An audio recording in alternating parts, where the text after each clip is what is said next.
नमस्कार दोस्तों, SGM education रे यूट्यूब चैनल पर आपका हार्दिक स्वागत है।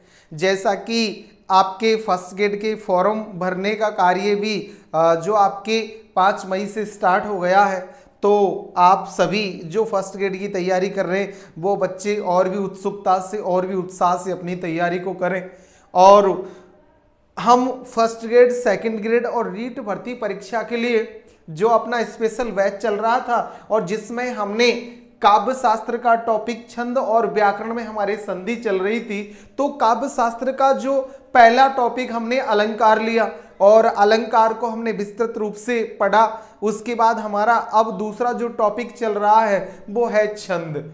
छंद को लेकर विद्वानों की मत, छंद की परिभाषा आदि को हमने पूर्व कक्षा में या पिछली कक्षा में देखा। अब उसी कड़ी में छंद के भेद जो है उसको लेकर हम देखते हैं कि छंद के कितने भेद है और छंद की क्या स्थिति है। तो देखिए, पहला भेद है छंद का वर्णिक छंद या वर्णव्रत छंद। वर्णिक छंद या वर्णव्रत छंद। वर्णिक छंद यानी कि जिस छंद की गणना वर्णों के आधार पर होती है, अर्थात तो जिस छंद में वर्णों की गिनती की जाती है उसे वर्णिक या वर्णव्रत छंद कहते हैं। जैसे शिखरिणी, मंदाक्रांता, इंद्रवज्रा, द्रुत विलंबित, सवैया आदि आपके ये वर्णिक छंद है या वर्णव्रत छंद कहलाते हैं। अर्थात जिन छंदों में वर्णों की गिनती की जाती है, वर्णों की निश्चित मात्रा का प्रयोग किया जाता है, वो वर्णिक छंद कहलाते हैं। वर्ण छंद का दूसरा भेद है आपके मात्रिक या जाति छंद। मात्रिक या जाति छंद, जैसा कि हमारा आज तक का प्रयास रहा है कि हमने जो नाम है उसी के आधार पर उसे पूरा समझने का प्रयास किया है। तो वर्णिक छंद में हमने देखा जहां वर्ण की गिनती हो वहां वर्णिक होता है। तो ऐसा ही अपना जो दूसरा छंद है मात्रिक या जाति छंद, यानी कि जिस छंद की गणना या जिस छंद में मात्राओं के आधार पर की जाती है, जिस छंद की गणना किसके आधार पर की जाती है, मात्राओं के आधार पर, उसे मात्रिक छंद या जाति छंद कहते हैं।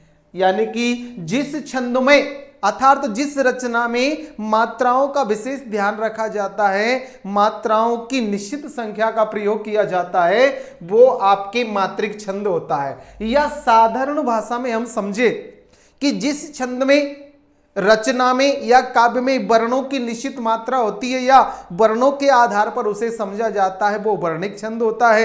या जिस छंद में मात्राओं की निश्चित संख्या होती है, मात्राओं के आधार पर जिस रचना को या काव्य को समझा जाता है, वो मात्रिक छंद के तहत आती है। जैसे चौपाई, दोहा छंद, सोरठा, आर्या आदि आपके मात्रिक छंद हैं जिनमें मात्राओं की गिनती की जाती है। इसी में गीतिका, हरिगीतिका आपके ये सभी मात्रिक छंद हैं। ऐसे हमने देखा कि वर्ण के मुख्य भेद, ये वर्ण के कौन से भेद है, मुख्य भेद है आपके वर्णिक और मात्रिक। अब वर्णिक और मात्रिक जो छंद है उनके 3 उपवर्ग और होते हैं। इनके 3 उपवर्ग होते हैं, वर्णिक छंद के भी और मात्रिक छंद के भी। जैसे पहला उपभेद है आपके समछंद। पहला उपभेद कौन सा है, समछंद।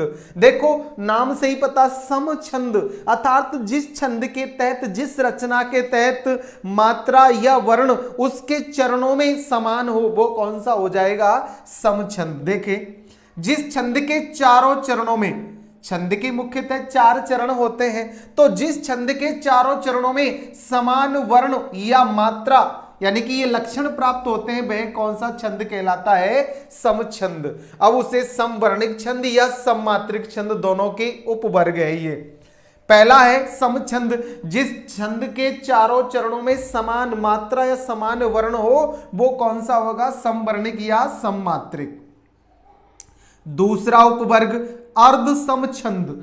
अर्ध सम, देखो आधा समान है ऐसा छंद, अर्थात जिस छंद के आधे आधे चरणों में प्राय विषम या सम चरणों में, यानी कि जैसे माना कि ये छंद के 4 चरण हैं, इन चारों चरणों में जो आपके सम चरण है वो तो हो जाएगा दूसरा और चौथा, विषम है पहला और तीसरा।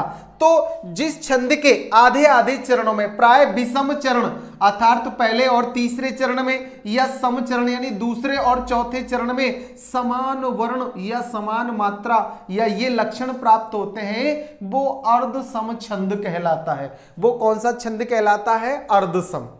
जैसा कि हमने देखा सम छंद में वर्ण या मात्राएं समान स्थिति में होती है, अर्ध सम छंद में आधे चरणों में समान वर्ण या मात्राएं होते हैं। अब चरण सम भी होते हैं और विषम। पहला और तीसरा चरण विषम होता है, दूसरा और चौथा चरण सम होता है। तो ये विषम चरणों में या सम चरणों में जो समान वर्ण या मात्राएं रखते हैं वो अर्ध सम छंद कहलाते हैं। तीसरा उपवर्ग विषम छंद, जिस छंद के न तो सभी चरण समान होते हैं अर्थात उसमें चरण भी समान नहीं होते तथा न आधे आधे चरण समान होते हैं, न तो पूरे ही चरण समान होते हैं अर्थात सम छंद में जैसे चारों चरण समान होते हैं, चारों चरणों में मात्रा या वर्णों की संख्या समान होती है, तो वो यहाँ चारों चरणों में वर्णों की या मात्राओं की संख्या भी समान नहीं होती है, नहीं आधे आधे चरणों में अर्थात अर्ध सम जो छंद है उसके समान विषम और सम चरणों में मात्राएं भी समान नहीं होती, अपितु अलग अलग संख्या में समानता प्राप्त होती है, तो वह विषम छंद कहलाता है। तो उसे कौन सा छंद कहा जाता है? विषम। हमने देखा छंद के मुख्य भेद दो है, वर्णिक छंद और मात्रिक छंद। वर्णिक और मात्रिक के तीन तीन उपवर्ग है, उपभेद है, जिसमें सम छंद, अर्ध सम छंद और विषम छंद।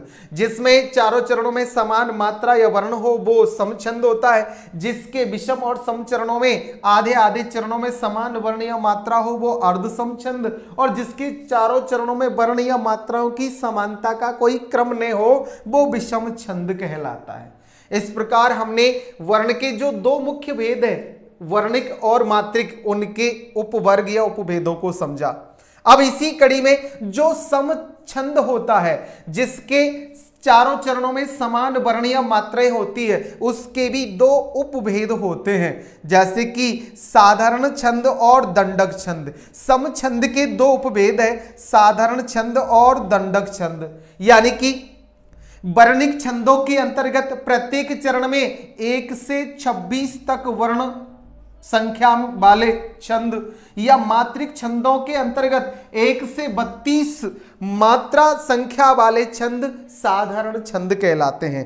कहने का मतलब जब चारों चरणों में मात्राओं की संख्या निश्चित होती है, वर्णों की संख्या निश्चित होती है, तो 1 से और 26 वर्ण वाले या 1 से 32 मात्राओं वाले जो छंद होते हैं वो आपके साधारण छंद कहलाते हैं। यानी कि हम जो सम छंद है उसका पढ़ रहे हैं कि वर्णिक छंदों के अंतर्गत तो प्रत्येक चरण में 1 से 26 वर्णों की संख्या निश्चित हो, या प्रत्येक चरण में जो मात्रिक है उसके अंतर्गत 1 से 32 मात्राओं की संख्या निश्चित हो, वो आपके साधारण छंद कहलाता है।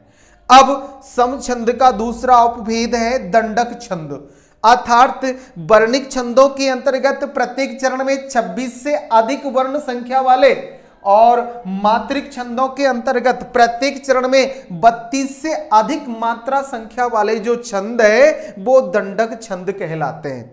अर्थात हमने समझा सम छंद के उपभेदों में चारों चरणों में 1 से 28 वर्ण या 1 से 32 जो मात्राएं होती है वो आपके साधारण छंद कहलाते हैं, और जिनमें 1 से 26 वर्णों से अधिक वर्ण हो अर्थात 28-30 तक वर्ण हो या 28-29 तक वर्ण हो वो आपके दंडक छंद कहलाते हैं। अर्थात वर्णिक में भी दंडक छंद होगा, और जिसमें मात्राओं की संख्या 32 से अधिक 33-34 आदि हो वो आपके दंडक मात्रिक छंद कहलाएगा।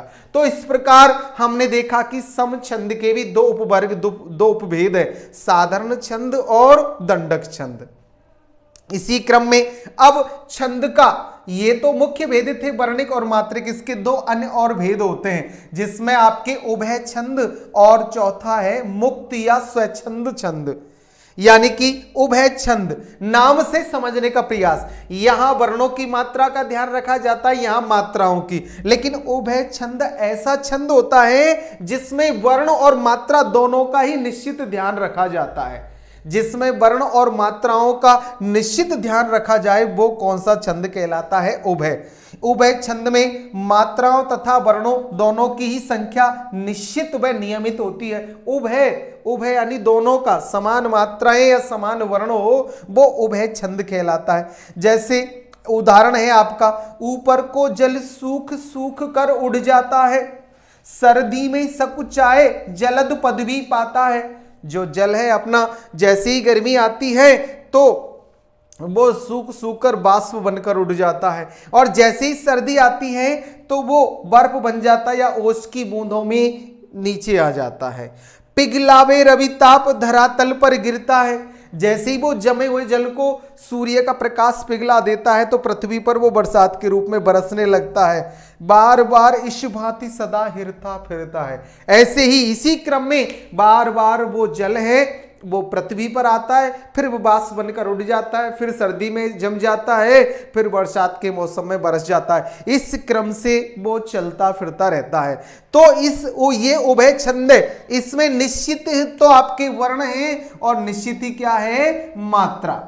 यानी कि जिसमें निश्चित वर्णों की या निश्चित मात्राओं की स्थिति हो वो कौन सा छंद कहलाता है? उभय। जैसे वर्ण गिने 1 2 3 4 5 6 7 8 9 10 11 12 13 14 15 16 17 18 19 20 21 22 23 24 25 26 27 28 29 30 31 32 33 34। तो यहां वर्णों की संख्या देखें तो कितनी हो गई है? 34। निश्चित वर्णों का क्रम है, यानी कि आपके प्रत्येक चरण में 17 वर्णों का जो क्रम है और 17 वर्ण लिए हैं और मात्राएं गिनी जाए तो यहां हम मात्राएं गिन सकते हैं। जैसे ये आपके एस जो 2 मात्राओं का क्रम है, और यहां भी 2 1 1, यहां भी 2 1, यहां भी 2 1 1, यहां भी आपके जो ऊ छोटे ऊ में 1 मात्रा, यहां 1 मात्रा, यहां 2 2 2। तो देखिए 4 2 और 2 4 और 2 और 2 4 8 2 10 10 और 1 11 13 14 15 16 17 18 18 और 6 आपकी 24। यानी कि जिसमें 34 वर्ण या 24 मात्राएं 17 वर्ण और 24 मात्राएं प्रत्येक चरण में हो वो आपका कौन सा छंद है? उभय छंद। इस प्रकार यानी कि जिसमें मात्राओं का और वर्णों का निश्चित क्रम हो वो कौन सा हो जाएगा? उभय छंद। इसी प्रकार इसका जो चौथा छंद है अगला वो है मुक्त या स्वच्छंद छंद, यानी कि ऐसा छंद जिसमें मात्राओं या वर्णों की निश्चितता का कोई क्रम नहीं होता है वो मुक्त छंद कहलाता है। जैसे ही आपके छायावाद में जैसे ही निराला जी का आगमन हुआ और निराला जी ने अपनी जूही की कली नामक 1916 में रचना लिखी जो मुक्त छंद रचना थी, उसमें यानी कि मुक्त छंद रचनाएं वो होती है जिसमें गति का या लय का तो ध्यान रखा जाता है लेकिन उसमें वर्ण या मात्राओं का कोई निश्चित क्रम नहीं होता है, वो मुक्त छंद कहलाती है। उन्हें केचुल छंद भी नाम दिया है, केचुआ छंद या केचुल छंद। देखिए मुक्त छंद या स्वच्छंद छंद, इन छंदों में परंपरा से हटकर रचना की जाती है। इन छंदों में लय पर ध्यान रखा भी जा सकता है किंतु मात्रा और वर्णों के नियमों की तरफ कोई ध्यान नहीं देता है कि मात्राएं कितनी है या वर्ण कितने, इस पर किसी का ध्यान नहीं जाता है। मात्र लय या सुर पर ध्यान दिया जाता है, मात्रा व वर्ण की चिंता नहीं की जाती। वो आपके मुक्त या स्वच्छंद छंद कहलाते हैं जिनमें मात्राओं या वर्णों पर ध्यान नहीं दिया जाता है। जैसे ये निराला की संध्या सुंदरी नामक रचना से ये लिया गया आपके पद है, दिवस अवसान का समय मेघ में आसमान से उतर रही है, वह संध्या सुंदरी परिसी धीरे धीरे धीरे। तो यहां हमने देखा छंद के मुख्यतः 2 भेद जबकि कुल 4 भेद होते हैं। जो मुख्य 2 भेद है वो वर्णिक या वर्णव्रत छंद, मात्रिक या जाति छंद है। जिसमें वर्णों की निश्चितता हो चारों चरणों में वो वर्णिक, और जिसमें मात्राओं की निश्चितता हो चारों चरणों में वो मात्रिक छंद होता है। इनके भी 3 उपवर्ग होते हैं, सम छंद, अर्ध सम छंद और विषम छंद। सम जिसके चारों चरणों में वर्णों की या मात्राओं की समानता हो वो सम छंद, जिसके अर्ध यानी कि विषम और सम चरणों में, आधे आधे चरणों में मात्रा और वर्णों की समानता हो वो अर्ध सम छंद, और जिसके चारों चरणों में मात्राओं की या वर्णों की निश्चितता न हो वो विषम छंद कहलाता है। ये वर्णिक और मात्रिक छंद के 3 उपवर्ग है। सम छंद के भी 2 अन्य उपभेद है जिसमें साधारण छंद और दंडक छंद आते हैं, यानी कि जिसमें वर्णों की और मात्राओं की संख्या यानी वर्णों की 1 से 26 तक और मात्राओं की 1 से 32 तक संख्या हो वो साधारण छंद, और जिसमें दंडक में जो 26 से अधिक वर्ण या 32 अधिक मात्राएं हो वो दंडक छंद कहलाता है। अब इसके तीसरा भेद है छंदों का, वो है उभय छंद, जिसमें वर्ण और मात्राओं दोनों की निश्चितता होती है, जो प्रत्येक चरण होता है छंद का उसमें, तो वो उभय छंद कहलाता है। और मुक्त या स्वच्छंद छंद, जिसमें मात्राओं का कोई ध्यान नहीं रखा जाता, नहीं वर्णों का ध्यान रखा जाता है, मात्र ध्यान रखा भी जाता है तो वो लय पर हो सकता है, वो आपका मुक्त या स्वच्छंद छंद कहलाता है। इस प्रकार हमने देखा कि छंद के कितने भेद होते हैं और इसको लेकर विद्वानों की जो मत है उन्हें हमने समझा। अब आगामी कक्षा में हम अब जो छंद है उनकी वर्ण या मात्रा निकालने की स्थिति को समझने का प्रयास करेंगे।